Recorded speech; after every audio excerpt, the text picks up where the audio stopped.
Welcome to Assam kingdom.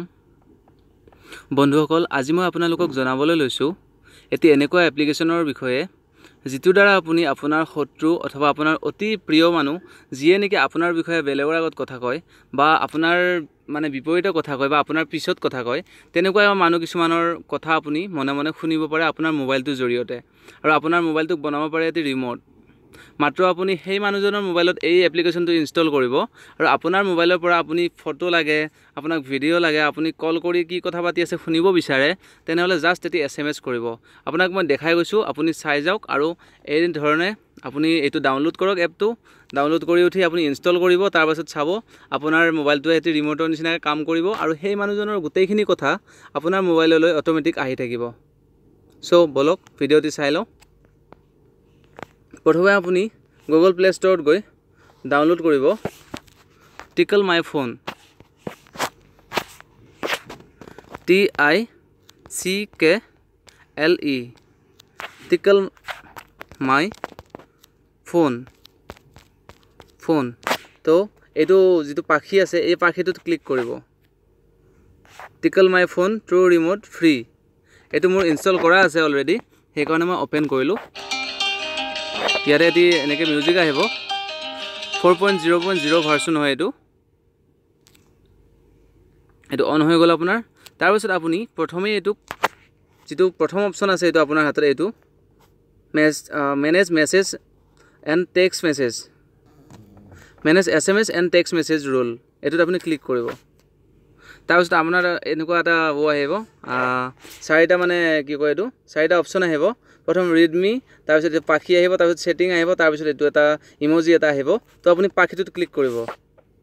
Click কৰিলে আপোনাৰ তাত অপশ্যন আহিব call back speaker on, vibrate and seconds, pop up setting, play default ringtone, SMS acknowledgement, call number speaker on, এনেকুৱা বহুত ধৰণৰ option আছে ইয়াতে।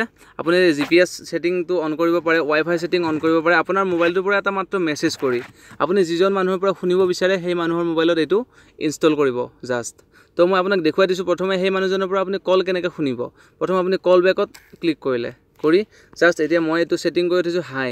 আপুনি যিকোনো দিব পাৰে, ইয়াতে হেল্ল' দিব পাৰে,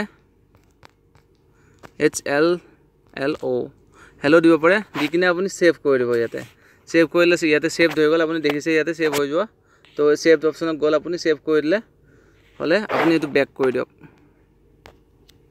তাৰপিছত আপুনি যাব পাৰে কল স্পীকাৰ অন, তো ইয়াতে কল বেক স্পীকাৰ। তো আপুনি এইটো যদি লিখি দিয়ে আপোনাৰ মোবাইলৰ পৰা আৰু যিটো নাম্বাৰত আপুনি কৰিছে, যাৰ মোবাইলত কৰিছে, তেখেতলৈ এইটো মেছেজ আপুনি পঠালে কল বেক স্পীকাৰ, তেতিয়া তেওঁৰ পৰা আপোনালৈ অট'মেটিকেলি এটা ফোন আহিব আৰু সেই মানুহজনৰ মোবাইলৰ স্পীকাৰটো অন হ'ব, কিন্তু তেখেতে অকণমানো গম নাপায় যে তেওঁৰ পৰা ফোন এটা আপোনাৰ তাত কানেক্ট হৈছে। তো এইটোৰ দ্বাৰা আপুনি তেওঁৰ কথা গোটেইখিনি শুনিব পাৰিব তেওঁ নজনাকৈয়ে। চ' বন্ধুসকল, আপোনালোকে যদি এই ভিডিঅ'টো চাই ভাল পালে লাইক কৰিব, শ্বেয়াৰ কৰিব আৰু কমেণ্ট কৰিব।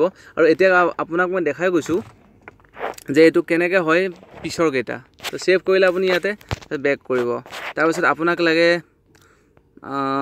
আপোনাক ফটো লাগে, আপুনি ফটো তেওঁৰ পৰা ল'ব খুজিছে যে তেওঁ ক'ত আছে, তেওঁ কাৰ লগত আছে, আপুনি চাব খুজিছে মনে মনে, তেওঁ গম নোপোৱাকৈ। আপুনি টেক ফটোত ক্লিক কৰক। তাৰপিছত টেক পিকচাৰ বুলি এইটো আহিছে, আপুনি ইয়াতে যিকোনো ছেটিং কৰিব পাৰে, আপোনাক যি লাগে আৰু। হাই লিখি দিয়ক আপুনি, হাই, তো অ'কে কৰি দি এইটো ছেভ কৰি দিয়ক। ছেভ কৰিলে আপুনি যেতিয়াই তেখেতলৈ হাই পঠালে সেই মানুহজনে গম নোপোৱাকৈ তেখেতৰ মোবাইলৰ পৰা ফটো এখন ক্লিক হ'ব আৰু আপোনাৰ মোবাইললৈ চেণ্ড হ'ব। চ' বন্ধুসকল, আজিলৈ ইমানেই। আপোনালোকে যদি এই ভিডিঅ'টো ভাল পালে তো শ্বেয়াৰ কৰিব আৰু ছাবস্ক্ৰাইব কৰিব। আৰু নতুনকৈ যিহেতু এই চেনেলটোত মই নিজে ভিডিঅ' দিবলৈ ষ্টাৰ্ট কৰিছোঁ, তো প্লিজ ছাপোৰ্ট কৰিব। আৰু কিবা যদি ভুল হৈছে, নতুনকৈ দিছোঁ, নতুনকৈ কথা কৈছোঁ, চ' ভুল হ'ব পাৰে, বহুত স্বাভাৱিক কথা। আপোনালোকে যেন শুধৰাই দিয়ে, কোনো বেয়া কমেণ্ট নকৰে, ভালকৈ যেন বুজাই দিয়ে আৰু আগবাঢ়িবলৈ সহায় কৰে। ধন্যবাদ।